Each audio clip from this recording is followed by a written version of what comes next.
Oke, tuwali galle kana malene faminu kan dima samo dawate e gaje malene so security mo godi sejena famine so I don't know if I can no I don't know me what can I do just sana makana oga just leave him nama godi yo kan nama citara dan no asibana bakani ni acha na radio ya bakisani bana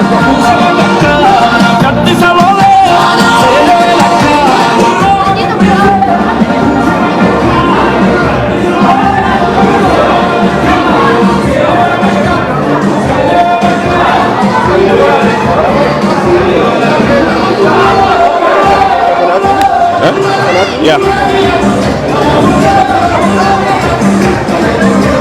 Hey, bakatan nubana, Rita, please. We need this van. Hey, we need this van open. Abis, open here, assistant.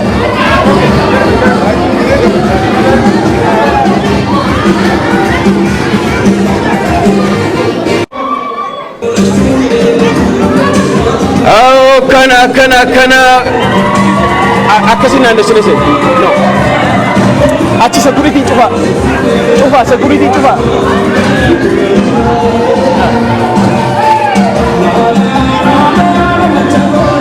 dosa kai semuanya menyesina juru dakika kata dosa para ada lumana ada para lumana okay warrior saya cita we don't need nobody okay warrior sinjirtan hundi gata jolle dema acita bana bakatan lumana hey atis bani bakatan move we don't need nobody here go on the back hey atis move it open no acita bra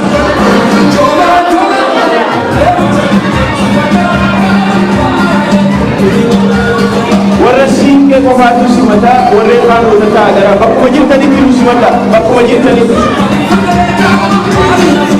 iddo hana namato kollen barbando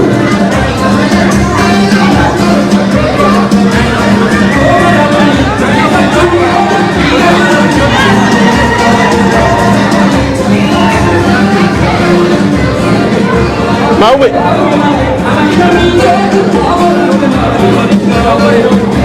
okay arabian punya semua deranya diriksa hidupmu Dr. Khalil Jawad Muhammad Okobat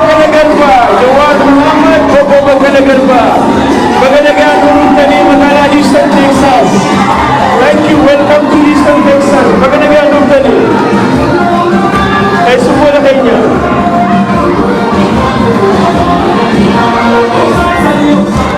akan simatkan ini very jitu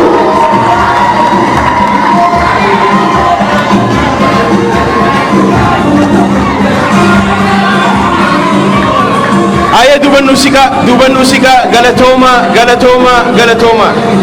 dubati nusika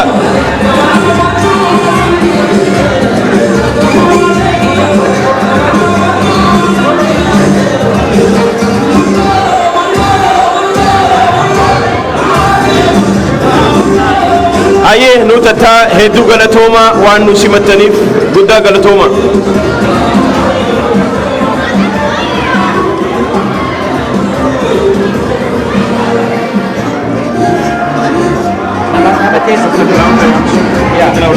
ananya madis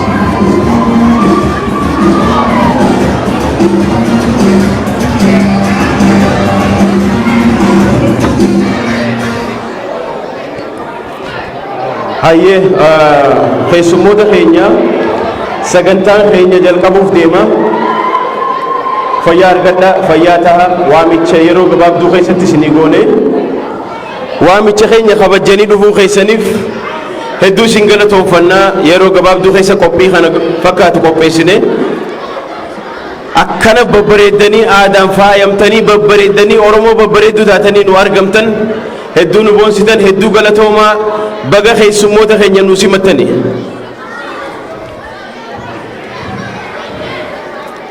Hayyee sagantaan dura sagantaa eebaan jalqabna erga eebaan banne booda qophii sagantaa ayolisii kennu qopheessanii jira akkasumatti keessummoonni keenyaas jiru san booda sagantaa tartiibaan isin hubachiisaa deemna. Kanaafuu ammallee irra deebi'ee obbo Baqqalaa fi obbo Jawaar Mahammad magaalaa Houston Texas nu jidduutti argamu isaanii mee maaltu isinii dhaga'ama?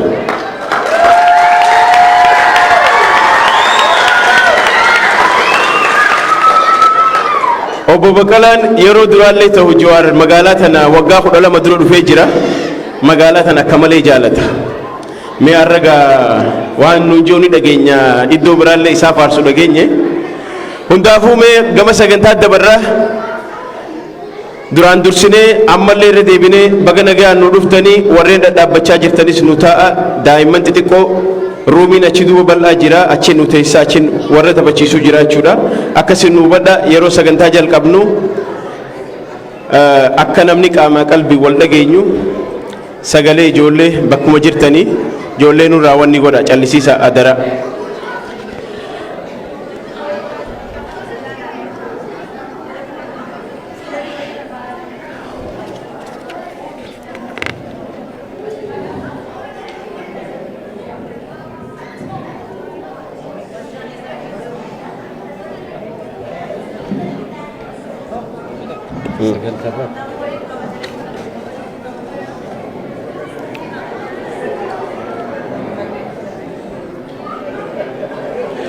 Hayyee sagantaa jalqabuuf deemna. Obbo Balaa.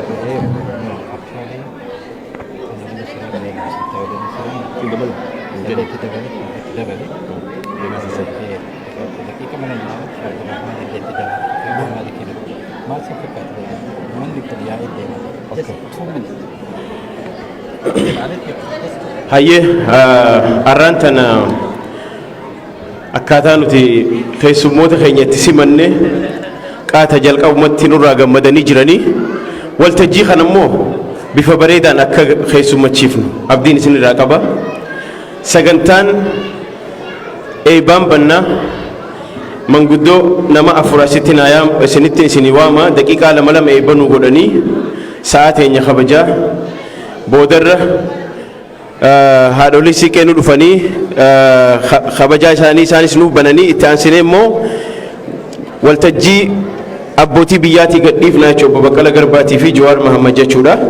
Soo kanaafuu adara ijoollee akka nuuf wanni gootan sagantaan keenya jalqabuuf deema. Oggutakka manguddoonni eebbaan nuu bantan Sheekh Abdul Malik asitti nu argama. Sheekh Abdul Malik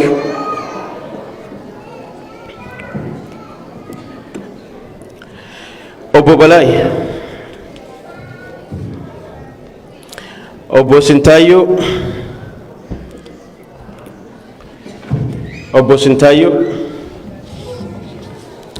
Sheekh Abdurrahman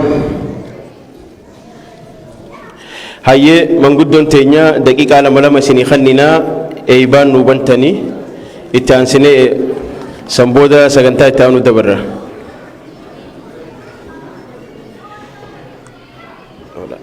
Tana lamaan uluu bira qaba oggaasota. Sini semua ke Malaysia. Ya, insyaallah sehat. Semua ke Malaysia. Jalkap dua jalkap. Degal.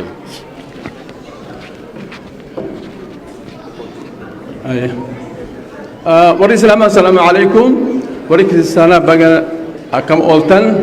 Wali tikabati ammo marti oromoda akam oltani sininja. Baga rabbin lugam machise kan dura galalni isa hagaw. Obboleen kennallee baga rabbiin nagayaan nu baase kaasii itti dhoobtaa baane kaasii rabbitti boohaa baane rabbiin isaan nu baasee wal nu garsiisallee galalli isa haa ga'u. Ka dubartiillee ka dhiiraallee shamarran illeen qeerroo fi qarreelleen baga rabbi isin gammachiise.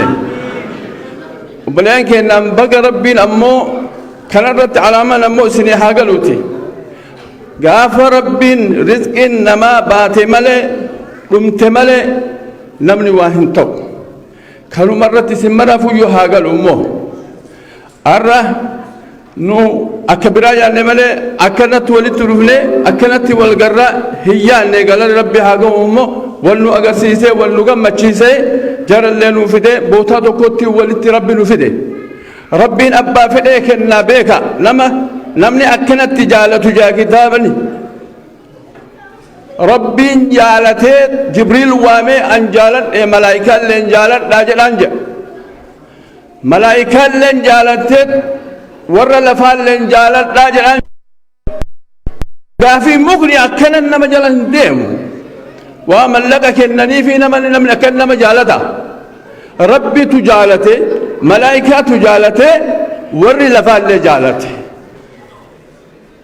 أما اللي ربي اسم باسي وان باتنيف وان الامتنيف وان يادن يادك يسر ربي سني آقو قمتشو تنمو قمتشو بودا ديمدي قمتشو يدود تأولا قمتشو اتديب نمو قمتشو وان يالني أرقلني قمتشو وان أبليا كين نباتي فيه الموسو قبض برته التجرات دندتو ورّ في والإنتاء أسو دندو أكيف إذا بلو أسو دندتو أكمنا ما كانت تجرو غاري في التة غاري جرات أسو دندتو سبني كي يمين أمه سبني كي يا حق إسال أمه سبني كي يا كبت أمباغدي بولا جتشودو كان أقول إيه كان تايون أبو أكاني تاوني دندان ربين دوبا ياد إسي ياد دني ربين لفن بلسني ربين إسنس مرجع سن لابته مرجع سن يقوله إسني مرجع ونو مرجع نوجونا ربين إف ربنا هاجر سيس ربي إفتنو هاباس وان أمن ربنا هاكن هاكين أمن هاكين أمن لفتين أمن المكان أمن لمكان أمن كسمون هنا مئة كذاتان هنا مئة كبيوي بيدان أول ما ألفا ميجا ميج هجم تدبر نبرة هجم تدوي هك أفرت ظلمي دان ربي إنما ظلمي بالرابطة ربي إنها جرجر ربي إنها نصر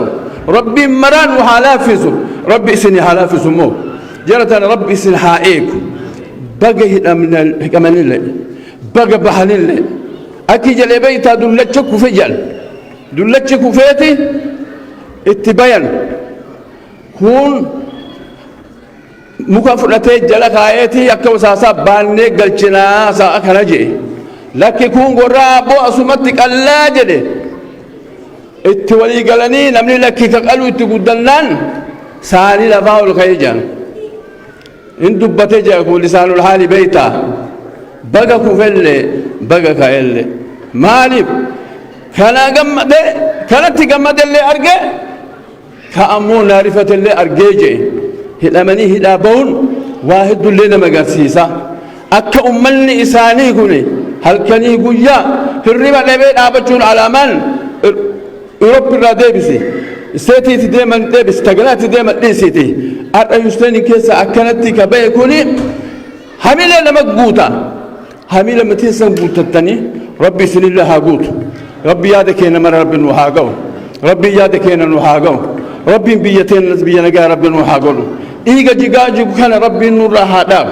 إيجا جيجا مكان ربي نور هاداب دعاء المن أرمو كان ربي نور هاداب ربي قرت يادك هنا جمت شو ربي نتن نوحاقمرو هجنا رجيسا ربي نجا ور ولد بسر ربي نوحاقو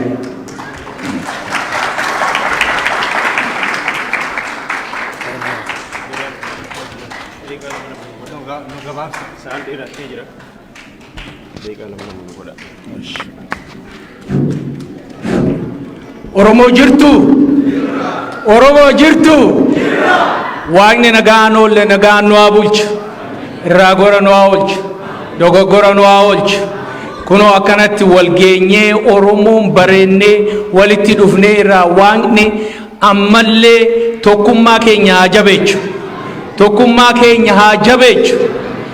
Yaa Oromoo kaleecha eecha jirra har'ammoo eecha jirra. Waaqni haa kabajamu, galanni Waaqaa haa ta'u. Han hidhames hiikame, han sammuudhaan hidhames immoo hin hiikama. Warri ammas hidhaa keessa jiran immoo hin hiikamanii. Nu maali jechuun nu wal ta'uudha. Amantiidhaan, lagaan, loqodhaan wal qooduu dhiifnee hoo nu wal bira dhaabbanne kana caalaa Oromoodhaa hin ta'a amanaa. Kana caalaa hin ta'a. Sila kanaafuu maal jedha seetanii maxaafa qulqulluu keessatti maxaafa mootota keessatti quraananii Sulumaan jedha keenyanii King Salamoon jedha waan tokko jedhe yaa Waaqni manaaman itti dhufeeti maal sii kennu jennaani yaa Waaqayyo jedhe hundumtuu hin jira beekuma naa kennii jedhe beekuma hoo qabaanne biyya hin bulchinaa beekuma hoo qabaanne wajjiniin hin bullaa beekuma hoo qabaanne walirra dhaabbachuun wal cinaa dhaabbanna sila kanaafuu beekuma naa kenni jedhe ammas yaa Oromoo Waaqni nu uume Waaqni gurraacha garaa garbaa gooftaan Iyesuus Kiristoos beekuma nu haa kennu beekuma hoo qabaanne wanta hundaa mo'uu dandeenya. Jara keenya kanas baga Waaqni nagaan iddoo keenya keessatti akka argaman isaan godhe isinis immoo akka bareeddanii dhuftanitti akka nagaan mana keessanitti deebitan galtan isin haa godhu galatoomaa baay'een isin jaaladha go Houston. Daqiiqaa lama nu godha isaan deemtu.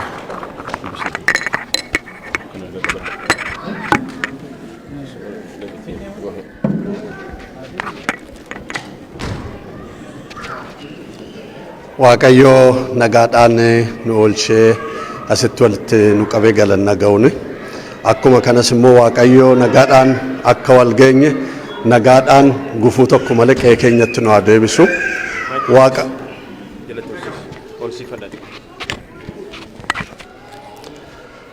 Waaqayyo warra waliin duulu malee warra walitti duulu nurraa haa qabu. Beekaa keenya nuuf bulchu, wallaalaa nuuf gaddisu. Waaqayyo dhaloota haaraa dhaloota waliin duulu nu haa taasisu.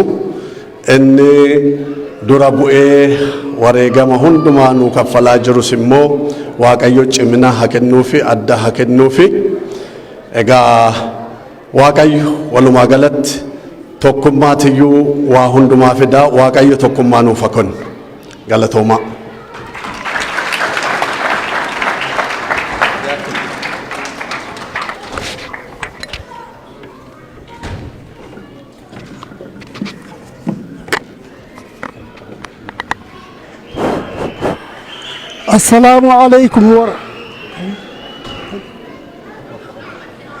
السلام عليكم ورحمة الله وبركاته.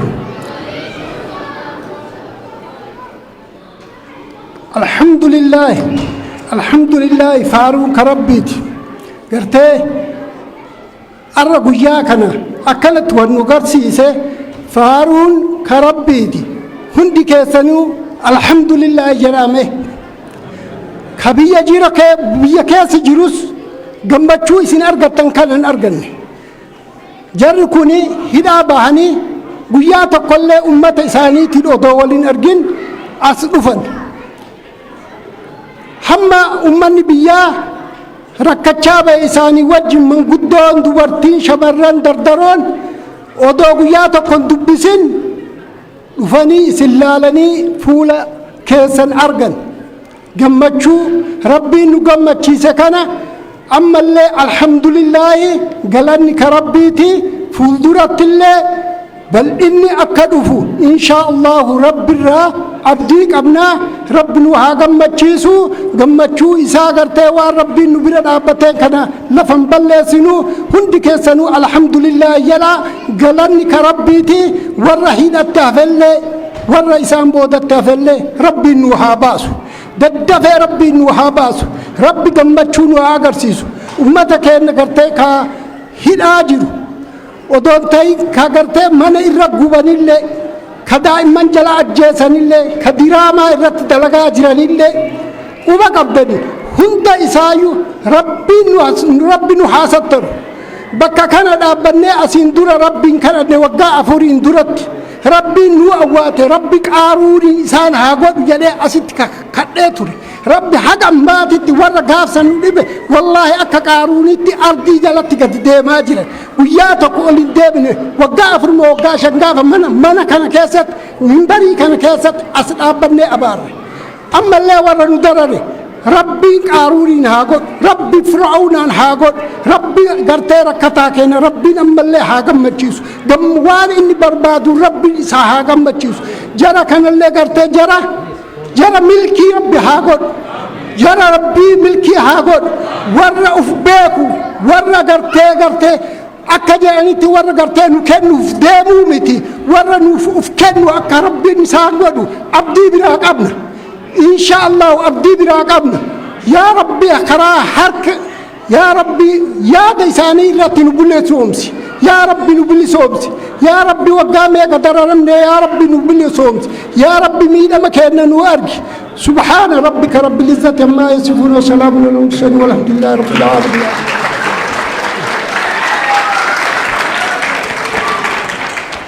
شيخ هدو غلطوما ميمان قدو ثينيا فاميلي نوخنا دقيقة خنينيف أكست دقيقة رانو تمرني هدو غلطوما eeba isin nu gootanis rabbi nurraa qeebalu amma sagantaan akkuma tufee jira sagantaa itti aanu keessummoota keenya namni akka isaan nu simatan goonu manguddoo biyyaa Dr. Xilaahuun guutaa kaasittiin waltajjiitti afeeraa isaan haa welcome nu godhani manguddoo teenya Dr. Xilaahuun hamilee kanaaf me kanallee qamadda اسمك بدأ أول ما كبر يا أكن يا إيش تقول في الوردة أبشر دائما سلام الوردة يا أكس يا إذا عملي كنا في كورة كيس ما كان ياتيف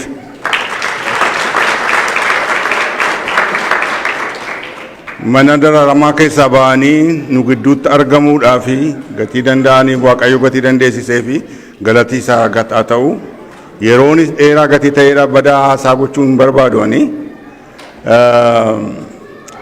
asirratti wallaansoon nu keessa jirru kuni wallaansoo cimaa gatii ta'eedhaa fi nu gidduutti argamanii hafuura tokko akka isaan nuu kennanu gaaffii keenya dhaga'anii nu gidduutti argamuu isaaniitiif badaa galateeffannaa galannaa galateeffadha.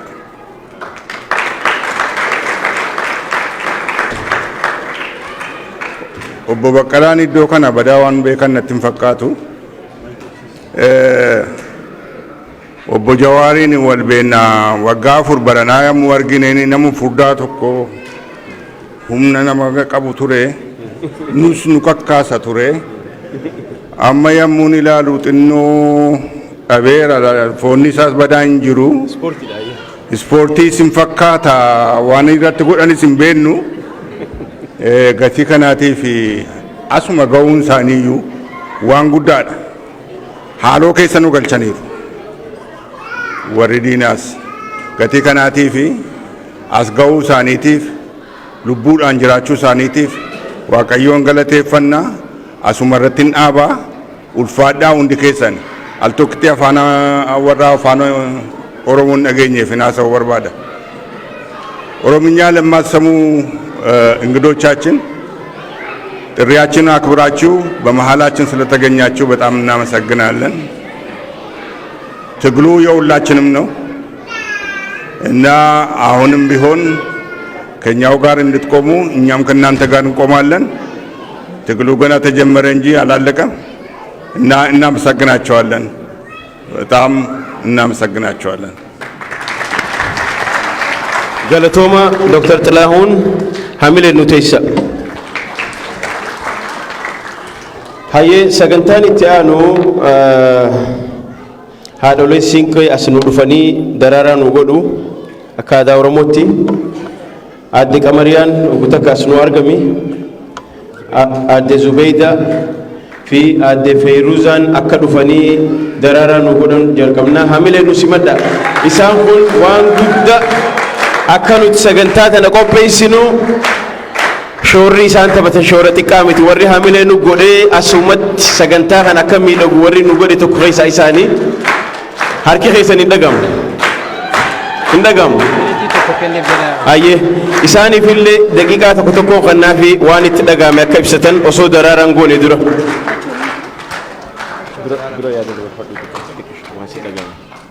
hayyee kana soliin qabu hayyee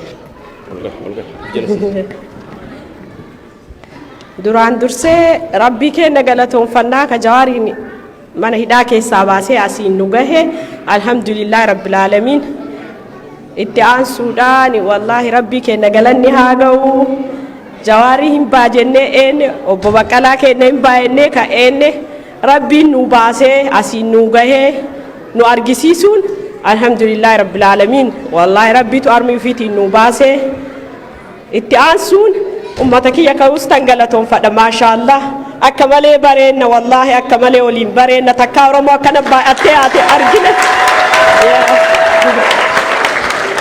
ulfaadhaa namni gaafa goota ofii ulfees namni gaafa hayyuu ofii ulfees hin ulfaata ulfaadhaa wallaahi hedduu isiniin boona hadhallee borullee naa jiraadhaa galatoomaa jedha hamileen hin jirtu هاي أما يرون وقتي خدراراتي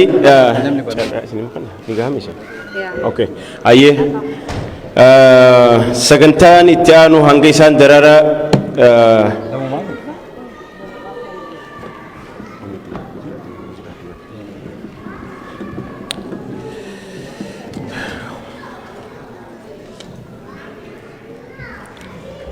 mee hamileen akhannaaf dubartiin magaalaa Houston erga Jawaar Mahaammad hidhaa seenan hiriiraanis waan adda addaatiin du'aa'iinis galgalaa ganama warreen wajji dhiphachaa rakkachaa turan keessaa isaanii arrallee sagantaan kun akkana miidhaguun isaaniini hedduu nu galateeffadha hamilee nu kannaaf hamilee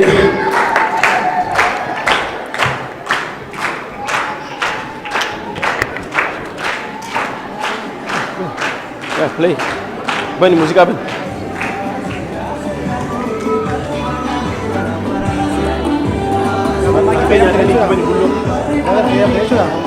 Lama saya yang fairam tren nari.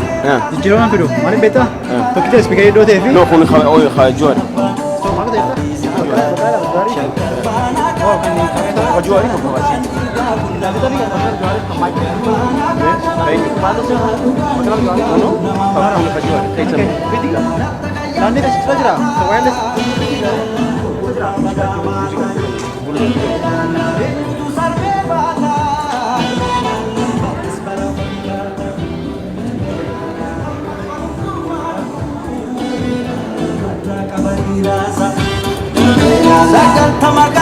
Ya, bareda, ismadis. Sagar molkan. So tadi kan wireless mic itu. Ada kan cerita cerita.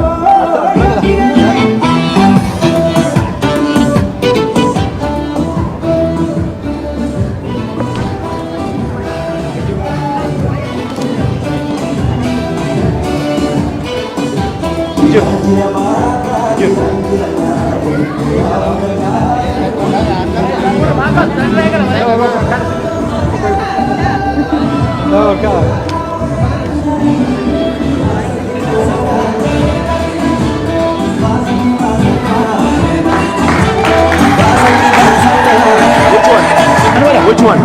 Lamasa? Kana bakalan nafi kana pujuan itu. Okay, hasok na gura gura kan. So hari kita baca berapa cerita? Okay. Atau rapi. Baca lagi saya.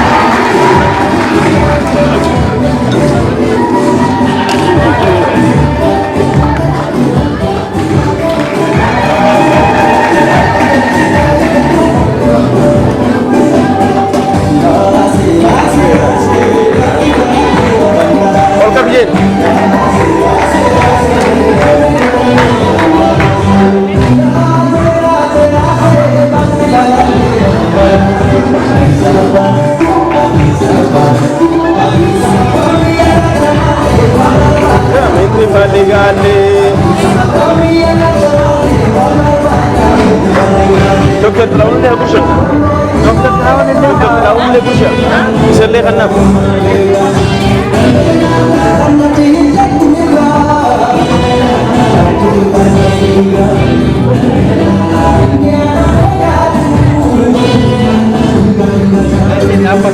Yeah, I know.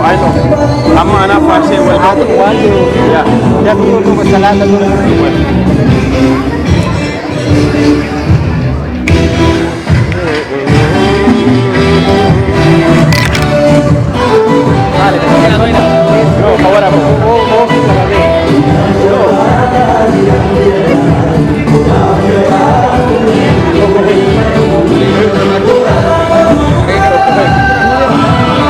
Acele zibiră gurata.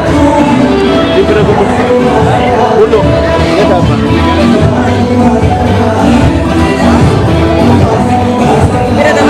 Akana? Ah ya.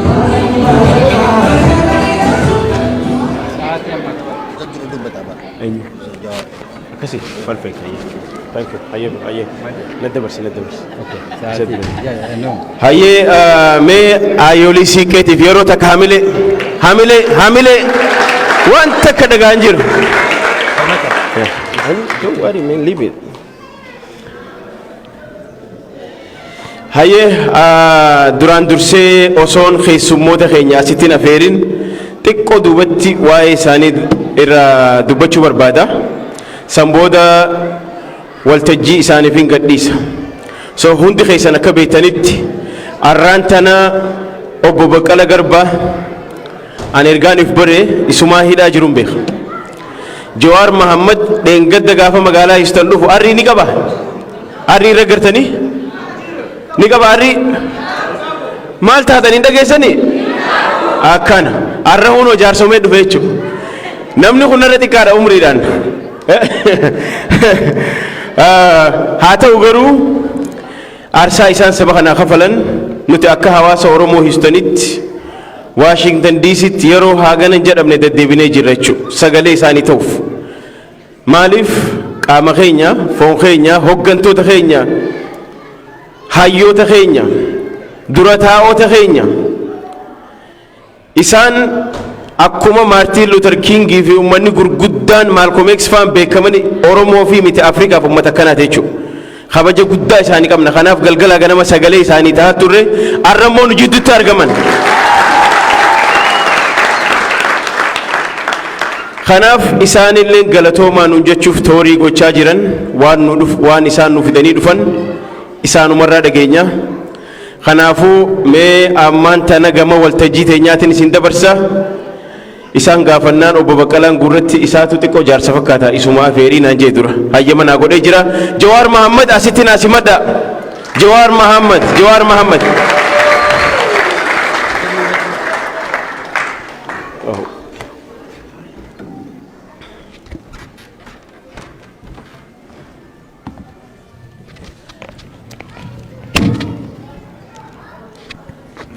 This is for OMN, okay. Me ganas dirta ko? Usia, amara pa. Akka booltan. Falmataan gara tokkoon dulloomtee arribaamte naan jaa gara kaaniin ka'ii dubbadhu naan jaa waltaati.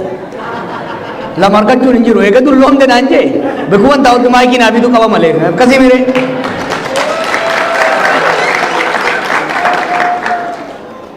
Warri Houstanii baga walitti deebine gaafa dubbii eegallu san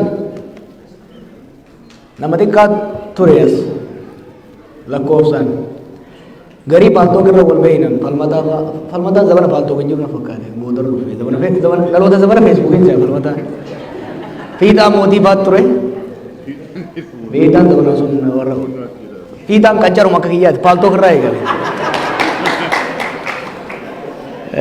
hedduudha Abdul Muhammad Jimmaa hundi gaa dhugoo way baak amma imala goonuu kana keessatti yeroo tokko tokko waaniin tereena fudhee hunduu badee jiru na fakkaata beeyta. We went through a lot. Bikka haalli amma keessa jirruu fi haalli irraa eegalle probably waggaa 10 dura xiqqoo wallatti fakkaata. Baroo sanis yeroo Oromoon hedduu gadda keessa ture, yeroo jaarmeewwanni keenya laamshaan, yeroo abdii kutannaan collective self esteem itti ture cirraa kaanee dhagaa kana osoo dhiibnu, osoo waliin dhiibnu, osoo wal jajjabeessinu haga tokko deemnee turre. Har'a waggaa galatoomaa jechuudhaaf isin bira dhufnu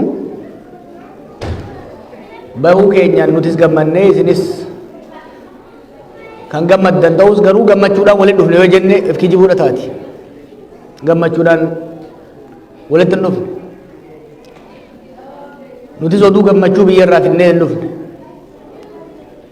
Isinis nu harkuu keessanitti akka nu baanuuf qabsooftanii bahuu keenyanitti yoo gammaddanis kumaatamaan mana hidhaa keessatti waan hafeef, kumaatamaan qeesaataa irraa baqatee yeroo jirutti, kumaatamaan namni dhumaa yeroo jiru keessatti waan waliin dhufneef waltajjiin tun waltajjii gammachuuti jechuu hin dandeenyu.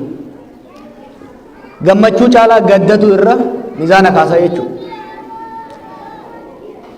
Wanni isin hin beeyne tanu isinitti himnumaan jirtu. Inumaa'uu waggaa lamaaf waggaa tokko walakkaadhaaf nuti odeeffannoo irraa adda cinnee yeroo turretti nu caalaa waan guyya guyyaan Oromiyaaf Oromoo keessa deddeemaa ture isintu beeka. Wanni haaraa isinitti himnu hedduun jiru. Akkuma torbaanuma kana keessa dhageessanitti biyya teenya keessatti ummanni keenya haala takkaa dhaga'amee hin beeyneen dhumaatiin akka malee ta'aa deemaa jira. Tarii yoo zamana Haayila Sillaasee, zamana Darbuu, zamana Mallasaa walitti daballe waggaa 50 duraasa yoo walitti daballe dhumaatiin waggaa 4 dabree kun kan sanuu sadan walitti dabalamee caala jechuudha. Dhaabbachaattis hin jiru. Oromoo qofaa mika dhumaa jiru. Oromoon dhumaa jira. Gumuz daran dhumaa jira. Qimaanti dhumaa jira. Tigreen dhumaa ture. Amaarri dhumaa jira. Namni biyya keenya bifa hedduu nama gaddisiisuun kumaatamaan dhumaa jira. Miliyoonotaan ji'a irraa dura nama miliyoona 5 fi tuqaa tokko buqqa'ee ture. Erga nu biyyaa baane immoo probably 100,000 buqqa'ee jira jechuudha.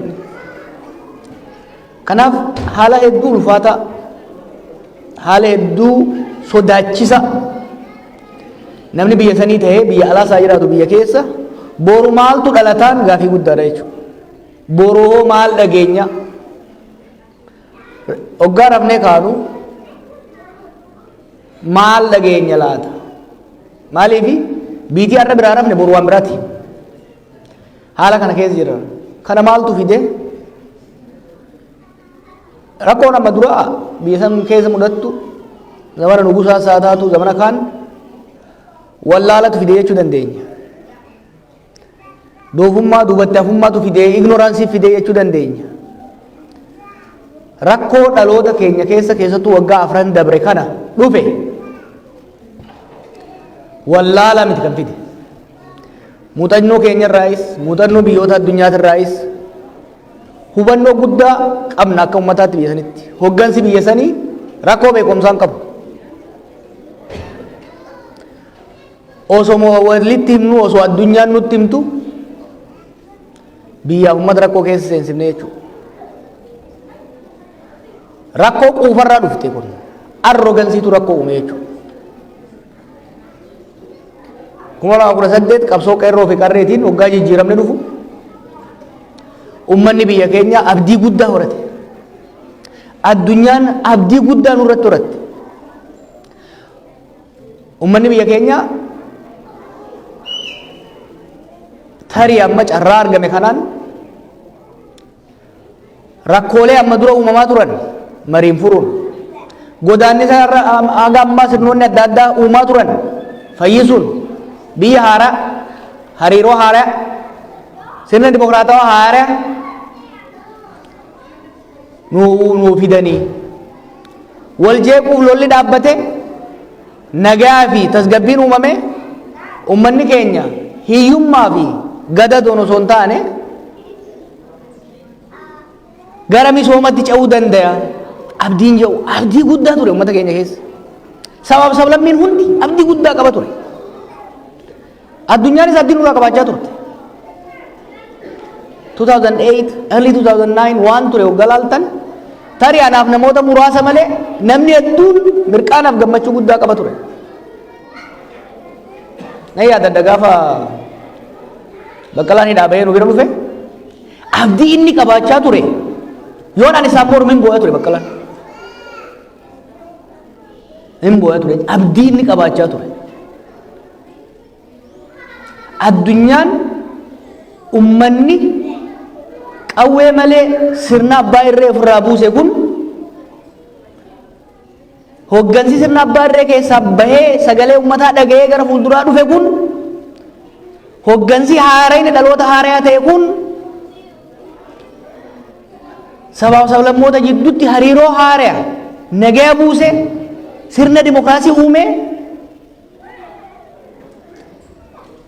biyya Afrikaa keessattis taate biyyoota biraatiif moodeelii ta'uu dandeessu ni jaaran jedhanii abdataa turan jechuudha. Abdii kanarraa akka ka'an biliyoonaan doolaara biyya saniin naqaa turan. In billions.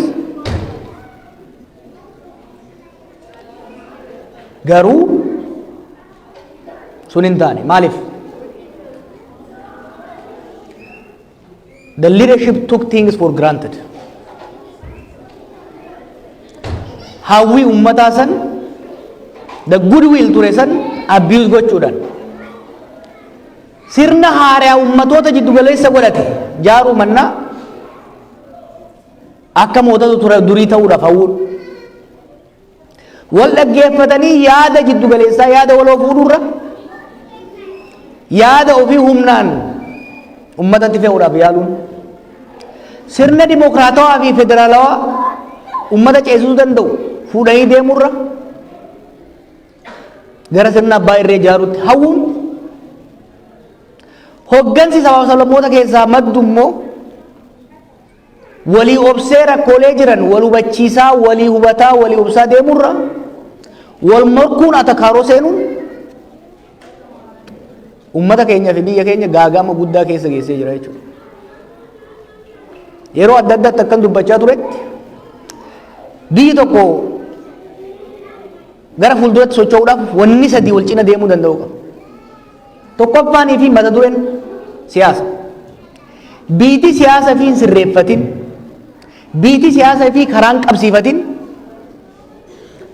rakkoo nageenyaa security keessa seenti. Siyaasni waltajjii irraa baanan, xarapheeza irraa baanan bosona gala qawweetti seena jechuudha. Siyaasni qalama bira dabarraan ulee seena. Siyaasni babbade gara wal waraansaatti seena. Rakkoon security immoo diinagdeedha miidha. Maaliif ummata biyya wal waraanu keessa oomishni ni hir'ata. Maaliif namni nagaa yoo qabaate qotata, nagaa yoo qabaate faabrikaan hojjeta, nagayni yoo jiraate wal keessa deemee daldala. Biyya nagayni hin jirre investimentiin ni hir'ata. Biyyi akka keenyaa ta'e hiyyeessa taate socho'uudhaaf investimentii biyya alaa FDI guddaa barbaaddi. Rakkoon nageenyaa ikonomii baay'ee miidha. Waggaa lamaan kana qofa irratti fuulleffata namni. Diinagdeen Itoophiyaa waggoota 8 dabreef gadi deemaa jira. Yeroo sachii fi qeerrooti irraa kaasee jeequmsaa fi tasgabbii dhabiinsa biyya keessatti uumameen ikonomiin laaffataa deemuudhaan yeroo ammatti namni keenya kasaraasa irraa hafe beelaan dhumuuf deemaa jechuudha. Dur gammoojjitu beela. Dur gammoojjitu seefti neetiraan jiraata. Amma akkasii miti.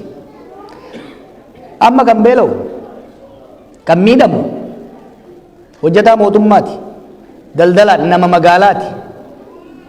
Dur gaafa nu ijoollee warra keenya magaalaa bira dha'ineeti baran.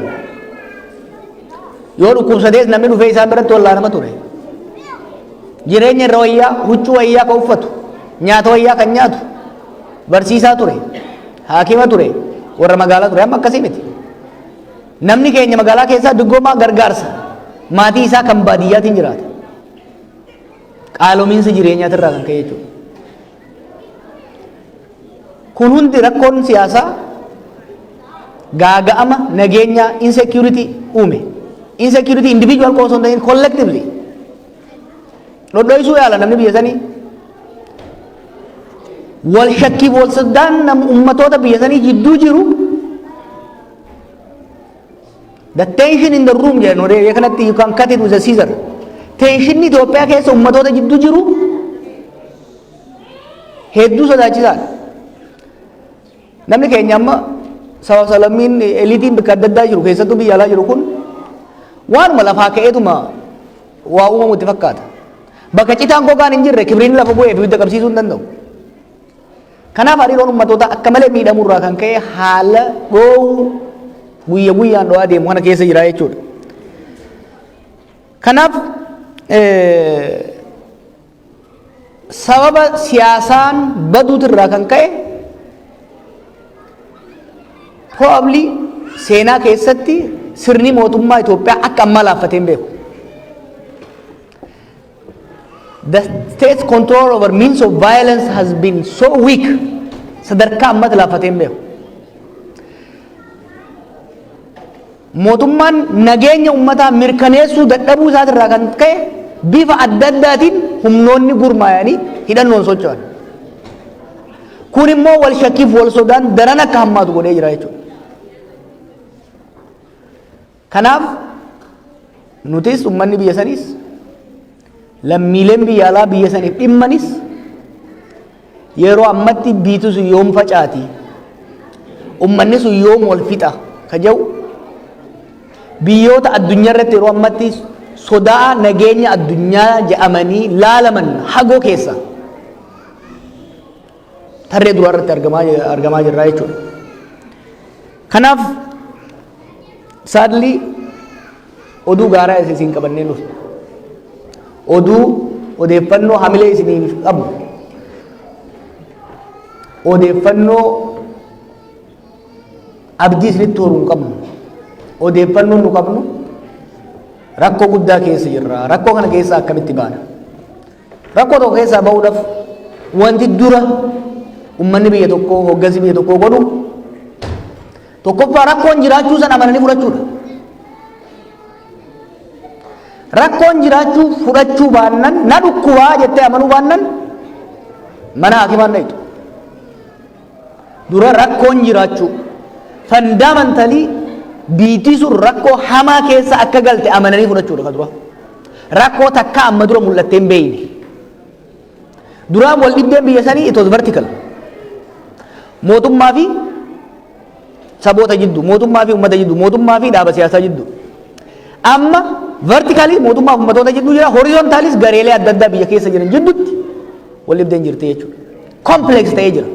Dur rakkoon biyya sanii humna mootummaa mormuu fi mootummaa jidduudha. Largely waan biyya keessaati biyya alaa yoo taate immoo humna tokkoo fi humna bitaa maybe the Soviets and Americans kanatti ture. Amma humnoota hedduutu harka galfatee socho'aa jira jechuudha. Kanaaf furmaata rakkoo biyya teenya uummata Oromoos ta'ee sabaaf sablammoota biyya sanii fiduudhaaf kan duraa rakkoo akka qabnu lammaffaa immoo rakkoon sun rakkoo akka malee bal'aaf walxaxaa ta'e ta'uusaa hubachuudha. Rakkoo qabaachuu keenya walxaxa rakkoo kanaa yoo ka hubannu taate immoo mana yaalaa dhaquu gaafataa jechuudha. Rakkoon tokko biyya sanii qabnu dhukkubsataan ufumaaf haakima ta'uu yaalaa jira. Self cure, self medication waan jedhaniin tokko hin jiraami. Biyya kanatti namni keessattuu waggaa sammuun dhukkube alkooliidhaan yookiin immoo drug adda addaatiin self medication makes the disease worse. Rakkoon amma gama mootummaa saniitiin agarru self medication irra seenaa jiru jechuudha. Rakkoo amananii fudhatan rakkoo san furuudhaaf immoo wal'aansa barbaachisaa ogeessatti geessuu diduu irratti jiran jechuudha. Ogeessatti geessuu. Ogeessi yoo argee maal godhuu qaba? Diagnosis sirrii ta'e fiduudha qaba. Ka'umsi rakkoo kanaa tokkoffaa waggaa 4 dura kan dabalee miti. Waggaan 4 irraa kun itti hammeesse. Mana yaalaa dhayite namni tokko dhukkubsatee mana yaalaa waggaa dhaqe wrong prescription yoo kenniteef itti hammaataa deema. Itoophiyaan akkas taate. Biyyi bu'uurumarraa rakkoo qabaachaa turte. Bu'uurumarraa hariiroon ummatoota jidduu jiru sirna cunqursaatiin wal caalmaan disparity waan uumameef socio economic and political disparity waan uumameef waggaa afran irraa hojiin keenya kan ta'u malee disparity san inequality jiru sirna sirreessuu danda'u jaaruu qabna turre. But we gave it a wrong prescription. Adeemsa imaammata tarsiimoo inumaatu rakkoolee dhibee biyya sanii hammeessutti seenne jechuudha. Sirna abbaa irree hawwuun, sirna federaalizimii diiganii sirna jiddu galeessaa ijaaruudhaaf yaaluun, biyya haaraa, yaada haaraa, hariiroo hawaasaa new social contract ijaaruudhaaf yaaluu mannaa akka kaleessatti sirna kaleessaa'u rakkoo nutti ta'e sirna kaleessaa'u dhibdee nutti ta'e adeemsa kaleessaa'u dhibdee nutti ta'e adeemsuudhaaf yaaluun rakkoo uumee jira jechuudha. Kanaaf furmaatatti deemnee kan jennu taate rakkoo akka qabnu rakkoon keenya immoo maali kan jedhu adda baasanii deemu. Sadarkaa amma irra jirrutti rakkoo rakkoon furuudhaaf yaaluun ibidda ibiddaan dhaamsuudhaaf yaaluun daran ibiddaan meeshaa deemaa jira. Rakkoon siyaasaa dubbiin biyyattii dhimmi biyyattii waltajjii irraa bahee afaan qawwee bosona akka seenu godheera. Ammas qawween hin furayyanii deemuun dogongora guddaadha. Kanaafi nuti kan jechaa jirru mootummaanis kan jechaa jirru dippiloomaatota agarrutti illee kan jechaa jirru rakkoon security rakkoon wal waraansa Itoophiyaa keessaa sirni siyaasaa baduudha. Rakkoo security san securitization dabalaa deemuudhaan furmaanni uumuu hin danda'u. Kanaaf humnoonni wal waraanan gara nagayaatti deebi'uu qabani. Mootummaan biyya baraaruu yoo kan barbaadu taate humnoota wal waraanaa jiran kana wajjin gadi taa'ee mari'achuu qaba. Kana har'a miti. Wal waraansatti osoo isaan hin seenin tarii sababni tokko itti hidhamneef lolatti seenaa jirtu lolarraa dhaabadhaa. Filannoo yeroo godhuu deeman san filannoon kun biyya kana lolatti galchaa dhiisaa duraa mari'annu jecha ture. Gaafa lolli Tigraay eegalu lolli kun hin baasu humnoon lolachuu lola dhaabanii mariitti haaseenan jedhu. Gantoota jedhamne. Manedhaa keessas teenye mana murtiittis kana jechaa turre akka paartiitti illee ejjennoo kana fudhannee sochoone. Tarii paartii tokko immoo lama kan warra lola mormee kaafaa oola. At great risk yeroo sanitti lola mormuu jechuun nama abaarsiisutti nama fannisiisutti mormine. Deemee namni kumaatamaan erga dhume booda humnoonni lamaan kaaba Itoophiyaatti wal fixaa turan lammiilee hedduu erga ficcisiisanii qabeenya hedduu erga barbadaa'e booda amma gara mariitti seenaa jiru. Bareedaadha garuu gahaa miti. Saffisaan gara rakkoo siyaasaa biyya sanii rakkoo siyaasaa wal isaan dhabsiisan furuutti political negotiation seenuu qabu jechuudha. Kaaba Itoophiyaa qofa irratti fuulleffachuun immoo gahaa miti. Rakkoon Oromiyaa keessa jiru kan Beenishaangol keessa jiru kan naannoo adda addaa jiru ipridates kan kaabaa sanuu dursa. Gama kaabaa qofa irratti fuulleffachuu osoo hin taane Oromiyaa keessattis kibba keessattis humnoota wal lolaa jiran wajjin gadi ta'anii mari'achuun dirqamaa jennamu. Gadi ta'anii mari'atanii gara nagaya buusutti deebi'uu baannan rakkoon hawaasummaa, rakkoon diinagdee, rakkoon siyaasaa, rakkoon security biyya faalaa jiru. Amma waan amala ta'e tokko jira biyya sanitti. Hoggaa namni dhume qofa huujaa namni dhumuu ittuma fufa kana hanga wal waraansi hin dhaabannetti wal waraansi biyyattii goolaa jiru kun hanga hin dhaabannetti ilmaan namaa dhumuu dachaan dabalaa deema malee hin dhaabatu. An akka kiyyatti nama dhumaa jiru qofaaf boo'uun sirruma ta'e sababoota dhumaatii kana fidaa jiran furuu irratti fuulleffachuu baannan bu'aa guddaan hin dhufe jedhee yaadu jechuudha. Kanaaf fuulleffannaan akka kaafaa'uttis akka walgasaattis nuti qabnu tokkoffaa wal waraansi dhaabbachuu qaba. Gara ceasefire deemanii dubbii gara waltajjiitti deebi'uu qabdi. Wal waraansa kan fide waltajjiirraa dhiibamuu fi wal dhiibuudha. Gara waltajjiitti deebi'uu qabdi jenna. Akka Oromoottis Oromoo jidduuttis waltajjiitti deebi'uu qabdi. Saba sablammoota biyyattii jidduuttis waltajjiitti deebi'uu qabdi. Waltajjiitti deebi'uudhaaf ammoo humnoonni wal waraanan qaama sadaffaa irratti walii galaniin mariif dhiyaachuu qabu. Erga isaan lola dhaabanii booda nus itti dabalamne hambana maaltu rakkoo sanatti nu fide, hambana maaliif wal finne, bakka tamitti walitti dabne eenyutti dabre ka jedhu san mari'achuu barbaachisa. Negotiate gochuudha barbaachisa jechuudha. Hariiroo haaraa sabootaa fi biyya ummatoota jidduutti uumuudhaaf madaa kaleessa fayyisanii madaan biraa akka hin uumamneef karaa uumuudhaaf mariitti seenuu barbaachisa. Yoo kan hubannu taate biyya diigamte misooma diigame deebinee ijaaruu irratti fuulleffachuu dandeenya. Amma fuulleffannaan gara mootummaatiin jiru saffisanii gargaarsa biyya alaa argachuudhaaf yaaluudha. This is not going to happen. Gargaarsi guddaan biyya alaatii dhufuu baannaan kasaaraan gammaa kana jalaa bahuun hin danda'amu. Diinagdeen kufaa itti deema. Diinagdeen kufaa deemne jechuun rakkoon biyyattii daran dabalaa deema. Kanaaf ceasefire, bargain and negotiation, reconstruction, deebisanii ijaaruu, reconciliation, ummanni walitti fayyuu, hoggansi walitti fayyuutti deemuu qaba jennee taphanna. Kana gaafachaa akka kaafaa'utti kana qofa gaafachaa hin jirru, hojii hojjechaa jirra. Teenyee xiinxallinee jirra. Ce'umsa sadan dabre kana keessatti ummanni keenya gahee guddaa taphataa ture. Sirna nugusaa buusuu irrattis, sirna darguu buusuu irrattis, sirna yaadee buusuu irrattis gahee guddaa taphate. Ce'umsa kana hunda keessatti garuu qalbiin isaanii cabe. Tarii qalbii cabni guddaan kan yeroo ammaa kana yoo ta'es.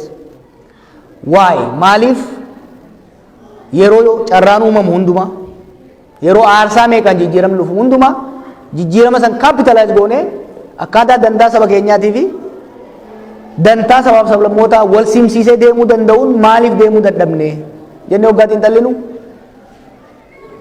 sababa tokko guddaa jennee kan agarre Oromoon jaarmaya jabaa isa fakkaatu isa madaalu hoggansa ititaa imaammata ifaa fi sirriitti qulqullaa'ee qophaa'e qabaachuu dhabuu isaati. Kanaaf akka kaafaa'utti maal haa goonu jennee hoggaa mari'annu jaarmaya jabaa jaaruu ka jiru irratti hojii eegallee jirra jechuudha. Jaarmaya Oromoo fakkaatu, jaarmaya hoggansa ititaa qabu, jaarmaya sirna mormuu qofa irratti osoo hin ta'in sirna jaaruu maaliif amma ekspertii taaneerra.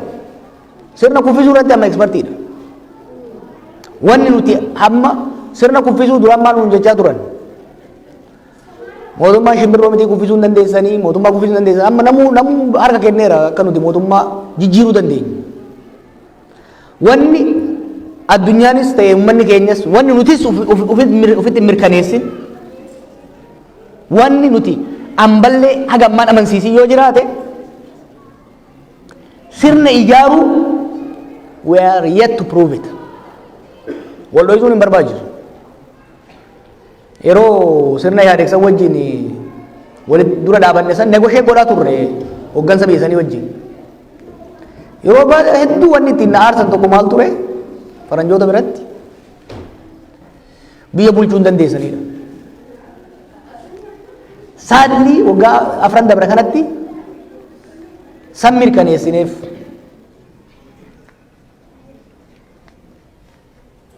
bulchuudhaaf hin qophoofne kan jedhu san mirkaneessineef jechuudha. This is fact. Marsaa itti aanu we will have no excuse. Yoon qophaa'in inni dhufa mootummaan inni dhufaa immoo deema. Yoon qophaa'in garuu paawar vaakiyuumii uumamu sanitti fayyadamanii sirna dimokiraatawaa, sirna federaalawaa ijaaruudhaaf hawwii qofaan haqa qabaatan qofaaf hin ta'u. Sirna qophaayaa qabaachuu barbaachisa jechuudha. Kanaaf immoo jaarmaya jaaruu barbaachisa. Jaarmaya hawaasaa, jaarmaya siyaasaa, jaarmaya diinagdee gahaa ta'ee kan aangoo qabachuu qofa osoo hin ta'in tokkoffaa aangoo waggaa qabate aangoo itichuu danda'u power consolidation. Lammaffaa aangoo san immoo dhugeeffachuu legitimize gochuu danda'u jaaruu qabnaa jechuudha. You ascend to power, you consolidate power, you legitimize that power. Amma bar sirni amma jiru kun sirna abbaa irreetu ta'uu hin dandeenye. Sirna abbaa irree sirnaatu sirni dimokiraataa ca'uu dhiisati. Kanaaf ce'umsa itti dhufu irratti that is lolli kun dhaabatee wal waraansi hafee wanti biyya jamtu yoo gadi fuutu taate dantaa saba keenya, dantaa ummata keenya akkasumas immoo dantaa olloota keenyaaf sabaaf sablammoota biyya tokko keessa jirru san wal kabachiifnee wal simachiifnee deemuu yoo ka barbaannu taate jaarmaya cimaa sirritti qophaa'e jaaruu danda'uu qaba. Kana irratti tattaafachaa jirra. Jaarmayni cimaa kun kiraayiteriyaa qabu maal qabaachuu qabu? Hoggansa itti ta'a, ol hubannoo qabu, gahumsa qabu, gahumsa san immoo horatu. Uumamaan namni dandeettii qaba hoggansi. By nature. Sun gahaa miti nurture godhamuu qaba. Hoggansa Oromoo fi Oromiyaa fakkaatu. Hoggansa dandeettii qabu erga finne booda dandeettii isaa san immoo capacity isaa ijaaruu irratti hojjechuudhaaf karoorfannee irratti deemaa jirra jechuudha. San qofaa miti caasaa gad diriirsuu. Paartiin nuti ijaaraa jirru paartii sirna kuffisu qofa osoo hin ta'in paartii imaammata nageenyaa, imaammata diinagdee, imaammata hawaasummaa viable realistic alternative ijaaruu qabna jechuudha. Governance, governing party, governing organization ijaaruu kanarratti hojjetaa jirra jechuudha. Kun hojii laafaa miti. Anis gara paartii kanatti kan hin seeneef Baqqalaanis xurataa ba'u malee icleen sodaachisee ka keessa taa'uuf kan itti cichaa jirruu fi ummanni keenya waan ce'umsoota sadan dabre kana keessa dabreerraa baratee gaagaamni akkasii akka irra hin geenye gumaata keenya baafne jaarmaya cimaa tokko ummata kanaaf jaaruu qabna jenneet tattaafachaa jirra.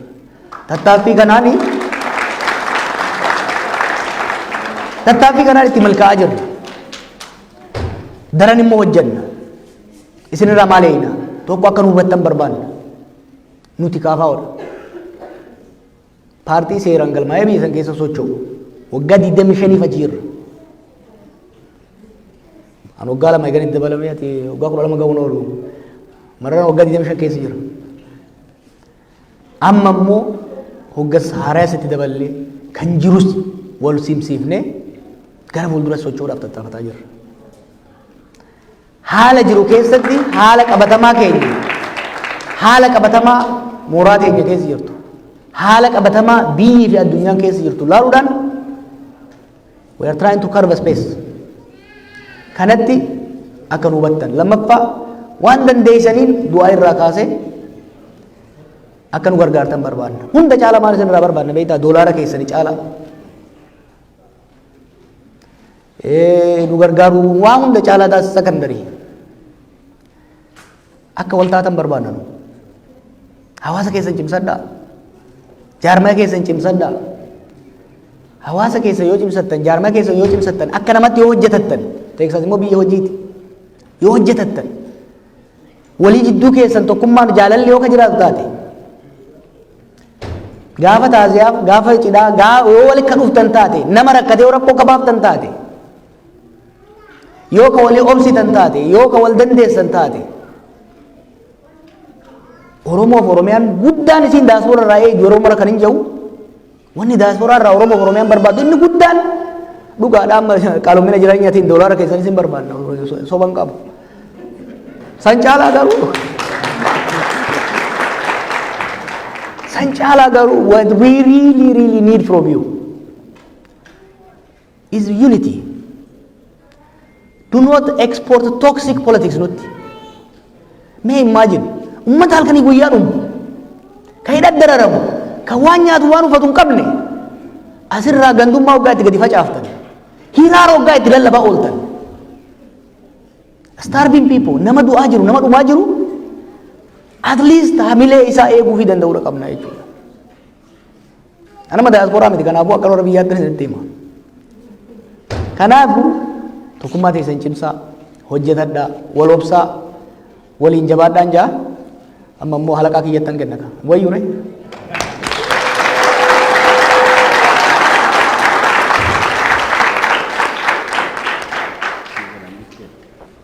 Just balik.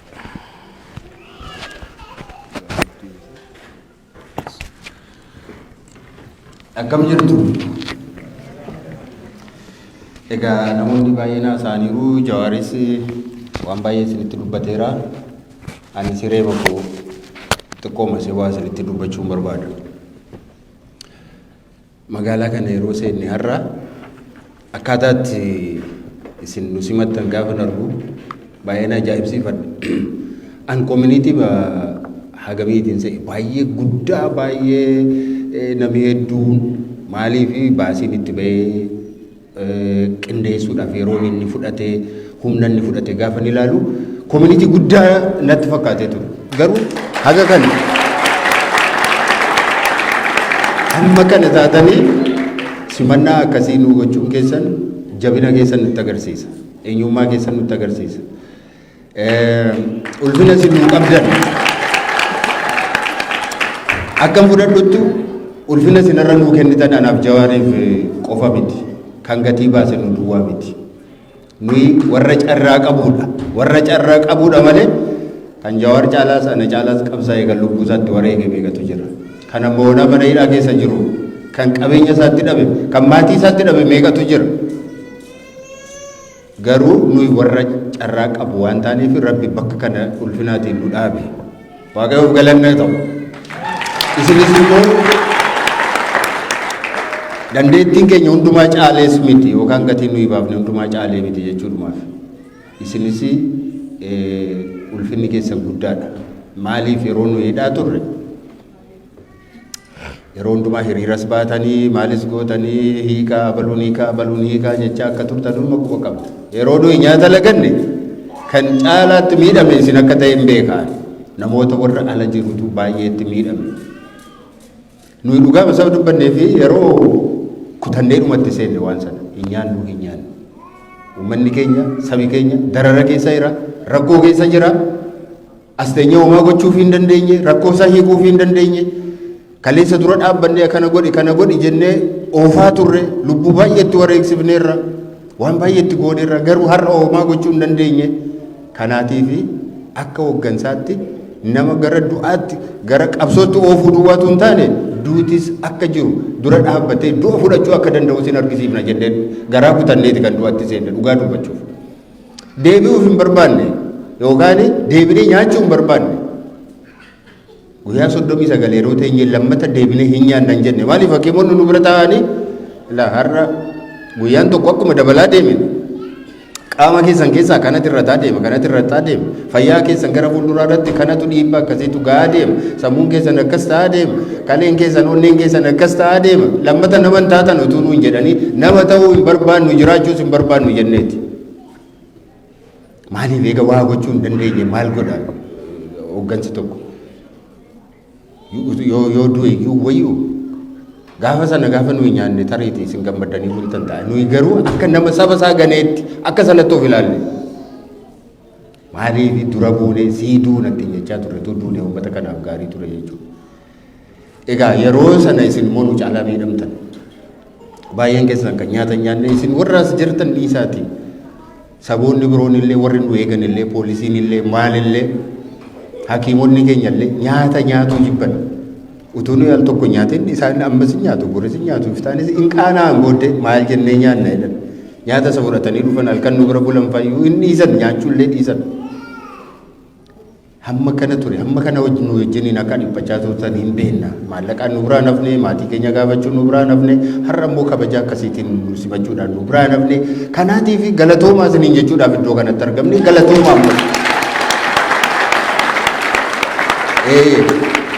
Waa tokko immoo yaade akka sana konkolaataa filattanii maal gootanii waan meeqatti baastanii organizeeshinii sanaan yeroo isin nu simattanii utuu bilisummaa arganne utuu abbaa biyya keenyaa taane utuu uummanni keenya dhimma hidhaa keessa jiru sun utuu hundumtuu utuu ba'e biyyi keenya utuu biyya dimookiraatofte utuu taate biyya nagaa utuu taate gaafa sana jarri kuni akkamittiin simatu laataa jedhee tayyaadha. Gaafa sana akkam ta'a laata? Kan nama lamaaf akkas ta'e namoota irra kumaatamaan lakkaa'aman gaafa isaan mana hidhaatii ba'anii guutummaadhumatti biyyi sun biyya mana hidhaa ta'uunsee gaafa hafe gammachuun keessan akkam ta'a laata jedhee tayyaadha. Waaqayyo garuu guyyaa sana nu agarsiisa. Gaafa tokko nu argina jennee yaadna. Har'a namoota kumaatamaan lakkaa'aman dargaggoonni kaleessa fidanii namoota har'a aangoorra jiran aangoorratti ol baasan hidhaa keessa jiru. Baay'een isaanii hidhaa keessa jiru. Baay'een isaanii har'as sodaachaa jiru. Har'as baqachaa jiru. Kana ta'an seeni akka lakkoofsa Awurooppaatti 75tti jijjiiramni gaafa dhufe abdii ture. Inni hin fudhatame. Isaan booda 91tti yeroo dhufe abdii ture innis hin bade. 2018tti qabsoo meeqaan wareegamni meeqa kaffalame namoota waaqa beekan dargaggeeyyii warra hacuuccaa jala ture warra dhiibbaa ormaa jala ture warra rakkoo Oromoo beeku warra rakkoo sabaaf sablammii biroollee warra beeku warra qajeelummaadhaan biyya kana hoogganuu danda'antu dhufe jennee gammanne. Akkuma sila Jawaar dubbate yoonni wama tokko afaanii bahee waa'ee jara sanaa yoonni hamaa dubbate dhiisin jedhan ture. Anatu lolan ture. Abdii guddaan irraa qaban ture. Abdii guddaa ana duwwaatu hin taane abdii guddaa irra kaa'annee turre. Dhukkuba keenya barree turre. Sila maal jedhenne wanta tokko dhukkuba isaa hoo beekan qoricha sirrii ajajaniif fayyina ta'aa jedha. Dhukkuba isaa beennee turre gaafa sana biyya kana keessa walqixxummaan dhibuu isaati dhukkubi keenyaa jenneen. Biyya kana keessa aadaan saba isa tokko ol ka'ee afaan saba tokko ol ka'ee inni biraan immoo gadi bu'ee inni tokko saamame inni tokko immoo saamame olaantummaaf gadaantummaan waan jiruudhaaf kun rakkoo keenyadhaa jennee rakkoo keenya gaafa sadda baafannee turre. Qoricha isaa immoo qoricha gaarii nuuf kennaa jennee warra nu itti kennine qoricha dogoggoraa yookaanis immoo qoricha waan sanaaf faallaa ta'e nuuf kennan. Rakkoo har'a keessa jiru keessa nu buusan. Gaafa sana lafa keenya irraa buqqifamnee hin saamamnee jenneeti kan hiriira baane. Qabsoon kan ture lafa keenya saamamnee. Waa'ee lafa saamamuu miti har'a. Har'a isa keessa hin jiru. Gaafa sana waan biraan hin jiru lafuma nurraa fudhatame saamamne. Hin buqqaaneedha gaafa sana gaaffiin keenya. Har'a immoo buqqaaneeyyuu lafa jiraannu dhabne. Bakka jiraatu dhabe ijoolleen Oromoo har'a yoo dhugaas dubbanne. Bakki baqataniitti baqatanii ni dhibe har'a. Hidhaanis dadhabe, ajjeechaanis dadhabe. Garri itti deeman dhibee rakkoo akkasii keessa jira. Gaafa sana buqqaaneeyyuu nagaadhaan jiraanna. Beelofneeyyuu nagaan jiraanna. Har'a buqqaaneeyyuu bakka jiraannu dhabne. Dargaggoonni yoo lama ta'anii dhaabbatan sadii ta'anii dhaabbatan hin jiru waan akkasii irra biyya keenya keessa. Adamfamanii akka bineensaatti adamfamu. Ijoollee Booranaatti ajjeefaman sana argitanii miti viidiyoo isaa argitanii. Ijoollee silaa'uu du'uuf ka'an ijoollee qoonqoon nuuf fixu kan rakkoon iyyuu fixu kan olii gadi baqannaan yaaddoon iyyuu kan silumaayyuu ajjeese qoree irra oofanii dhaqaniitu gatteessisanitti qiyaafatanii ajjeesan.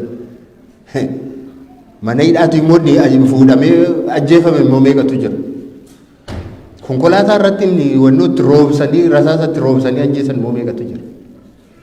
Utuu obboleessi ilaalu utuu haati ilaaltu dugda duubatti hidhanii addabaabaayii irratti kan ajjeesan immoo jiru. Haati mucaa sanaa gaafa sana achi jirti. Obboleessi mucaa sanaa achi jira gaafa sana. Kuni mootummaa nuyi mootummaa afaan keenya dubbatuudha jennee yaannu keessatti kan inni ta'e. Mootummaa Oromaa keessatti hin taane kun ta'ee hin beeku. Har'a kana keessa jirra. Waan wal dhusinu hin qabu. Hin hidhinaa nama wajjin hin dhaga'an. Gaafa waraanni amma jalqabame kun waraanni otoo hin jalqabamin dura akka kaafaawatti waraana kanatti hin deeminaa. jennee ibsa yeroo nuyi baafnu waa'ee managaa maaliif dubbattu jedhanii duula akkamiitu nurratti duulama. Har'a ammoo waan san hunduma balleessanii waan hundumtuu badee daaraa ta'e kottaa naasofnaa jedhanii immoo haasaarra jiru. Maal taatu gaafas dhaga'aniiru ta'e. Maal taatu dhaga'anii gaafa sana. Agartanii rakkoo isaa baraniiru garuu qorichi kennameef sirrii miti. Har'umayyuu immoo maaltu ta'aa jira? Warri Tigraay rukutaniis maal godhaniis gara barcuma gara haasaatti gara mariitti akka mootummaan deebi'u godhaniiru. Harka isaa micciiranii gara itti ba'uu dhabee isaaniin wajjiniin haasa'uudhaaf amma walii galeera. Waraana bilisummaa Oromoo wajjiniin garuu haasa'uu barbaadu nan fixaa'edha. Nan balleessa nan barbadeessaa hidheetu waraana irratti labsee jira. Kunis deemee akkuma sanadha. Harki micciiramee deebi'ee taa'uu hin dirqama. Maa wal finna. Maa kanarra nu wal geenya. Maa dhagaa irrattis wal kuffisna. Maa qabeenya keenya barbadeessina biyya keenya maa balleessina. Hariiroo saba biroo wajjin hin qabnus maa balleessina. Aangoo irra turuuf jecha maa hariiroon saba biraa wajjin hin qabnu maa bada. Amma Wallagatti waan ta'u dhageessaniitu gidduu kana. Uummanni sun akkamittiin akka dhufee achi qubate hin beekne warra qubachiise keessaatii ani tokkodha yeroo sana. Kootaan nuuf kenname namoota ammasitti isinii kennama maatii ammasitti isinii kennama dhaqaatii qubachiisaa nuun jedhanii uummata naannoo irraa waan hundumaa funaannee sassaabnee maal goone mana ijaarree fi qodaa isaanii iddoo ciisichaa isaanii bishaan isaanii maaloo isaanii qopheessinee qubachiif. Akkamittiin ajjeesa uummanni Oromoo uummanni Wallaggaa akkamittiin saba kaleessa ofiisaatiin dandamachiise beela baase qubachiise yoonaan ga'e akkamittiin ajjeesuu danda'a gochuu hin danda'u. Gaafa sana hin fidinaa natti hin jedhe hin qubachiisuu hin jedhe wajjiniin saba kanaa wajjiniin jiraatan akkamittiin kana gochuu danda'a hin godhu.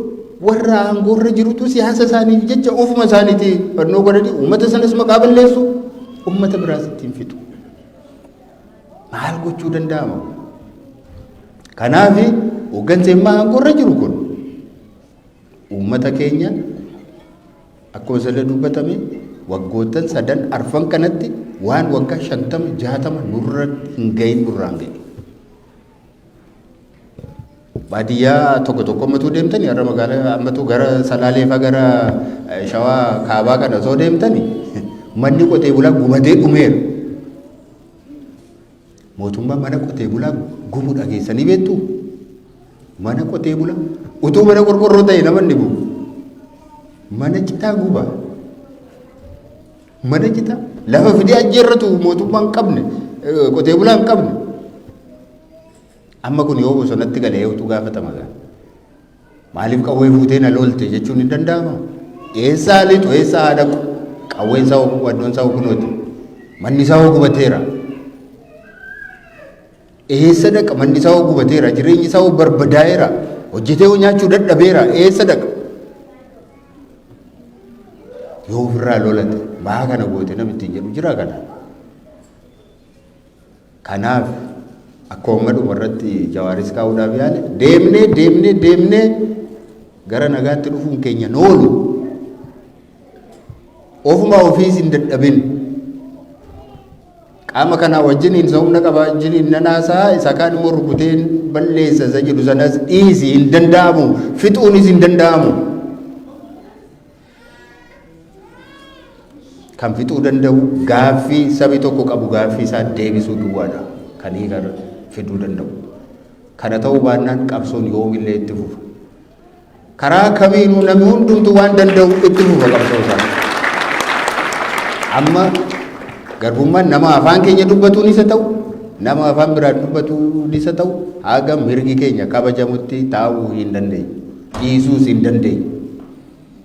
Namuu karaa danda'een hin qabsaa nu immoo karaa itti jirru qabsaa jirra. Kanaaf ammas mootummaa kana irratti dhiibbaa gochuun barbaachisaadha jennee amanna. Hiriira bahuun naaf danna ammallee hunuma isin gaafanna hiriira akka baataniif maaliifi rakkoo keenyatti ni qabne ijoollee keenyatti daa'ira uummata keenyatu dararaa keessa jira isa waggaa 30-20 dura caalaa har'a hiyyummaa keessa jirra namoonni muraasni mootummaatti siqan duroomaniiru ta'uu danda'a garuu gara baadiyyaa keessa yoo deemtan har'a namni buna namaa danfisuu danda'u illee hin jiru bunni illee hin jiru har'a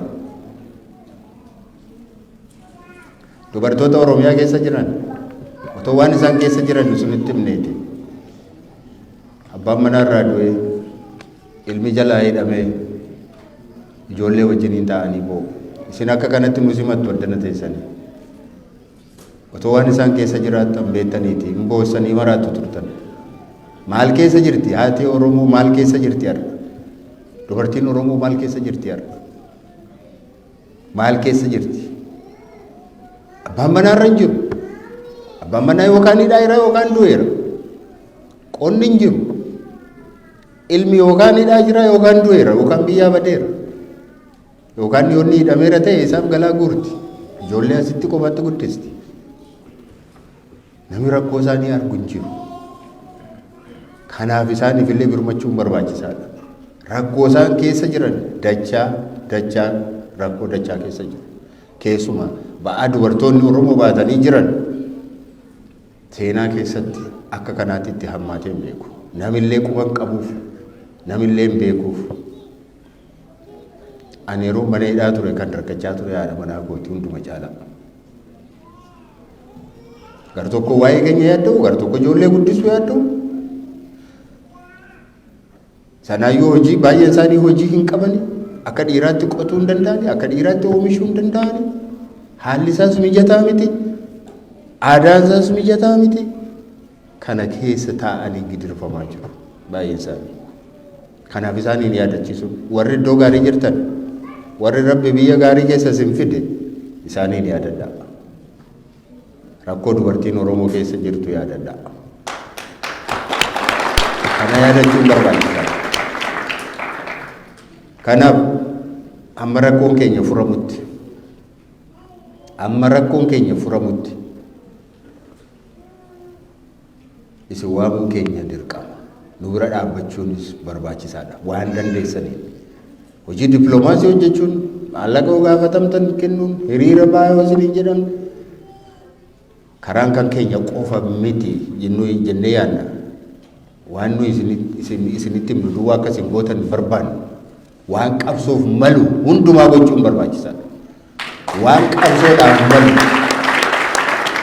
karaan tokko fakkeenyaatiif magaala kana keessa iddoo tokko baatanii bakka tokko deemuudhaaf yoo kaatan maal isheen GPS kanarra kaa'attanii kaatu miti karaan isin geessu jira yoo inni tokko cufaa ta'e maal ta'a amma eegaa isin deebistii gara manaatti deebii jetti karaan cufaadha deebii hin jettu garasiin immoo si fidde innis cufaadha taanaan immoo asiin gara biraatiin si qabsoonis adeemsisaa fagoo baay'ee tokko miti galmisaa garuu waanuma tokkodha galmisaa maa inni mirga saba kanaa deebisuudha abbaa biyyaa taasisuudha abbaa biyya isaatii taasisuudha kanaatiif karaan akka hin cufamne yaaluudha karaan tokko yeroo cufamu immoo karaa biraa deemuudha inni sun yeroo cufamu immoo karaa biraa deemuudha garuu galmisaa bakka sana ga'uudha kanarratti akka xiyyeeffannu barbaadna gaaffiif deebiin jiraasaa hin beeku akka sagantaa isaaniitti amma sirra deebi'ee sin galateeffachuun barbaada baay'ee ulfaadhaa galatooma saba biroo wajjinis nagaa jiraadhaa ofii walii keessan wajjinis nagaa jiraadhaa.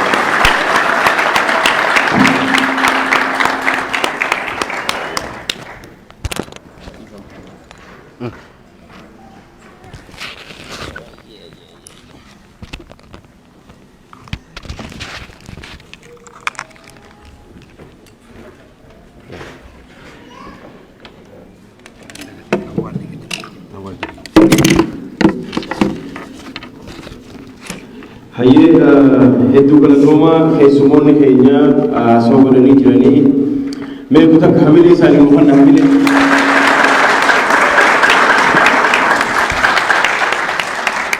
akkanatti nu jidduutti argamanii yaada isaanii nu qoodanii isaan kana keessa nu jidduutti argachuun dhugumaan carroomina guddaa qabna. Warra silaan argannu jenne argannee kanaafuu hedduu ammallee takka hamilee nu godhaaf hamilee. Sagantaan itti aanu akkuma sa'aan ni beekamaa sa'aan xiqqoo duubatti nurraa harkifatte sababa sa'aan harkifatteef sa'a tartiibumaan oofaa deemna. Amma sagantaan itti aanu sagantaa awwaardiiti kennaa isaaniif qopheessinee jira. So kennaa kana akka nu hannan ogutakka ammallee hamileedhaan nu simadha. Dr. Tilahun yeroo takkaas nu baa kennaa akka nu hannitan. Achi baa.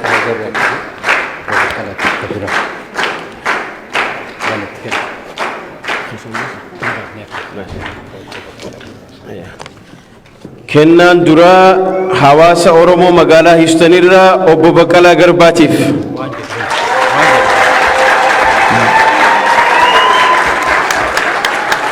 Okay.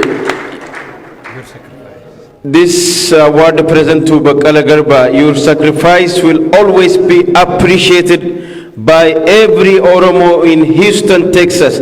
Thank you from Oromo community of Houston.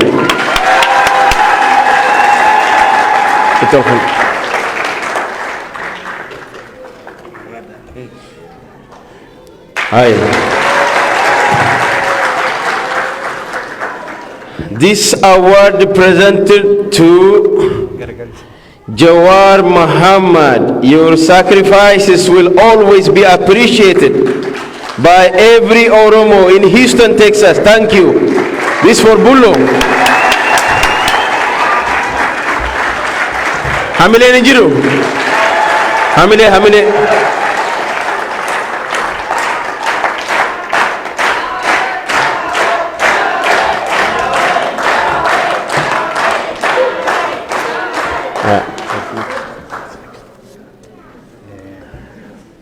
Asitti aansuudhaan dhugumatti warri Houston sagantaan itti aanu sagantaa bireegaati boqonnaa fudhachuudhaaf daqiiqaa muraasaan nu hafe daqiiqaa 15 duratti immoo waan takka waan goonu jira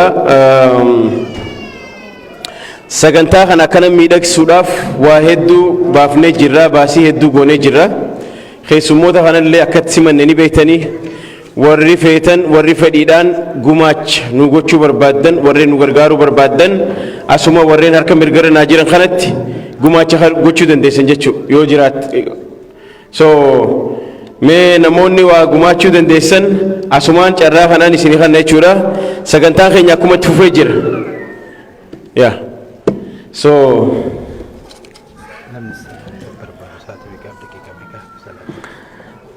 sagantaan bireekaa sa'a 8 daqiiqaa 15 qabna daqiiqaa 15 booda yeroo bireekaa irratti warreen salaatu barbaaddanis salaachuu dandeessan jechuudha sagantaan gaafiif deebii sa'a dheeraa waan fudhatuuf bireeka duuba tahaa jechuu erga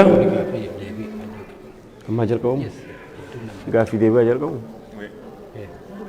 no booda irraa bireeka booda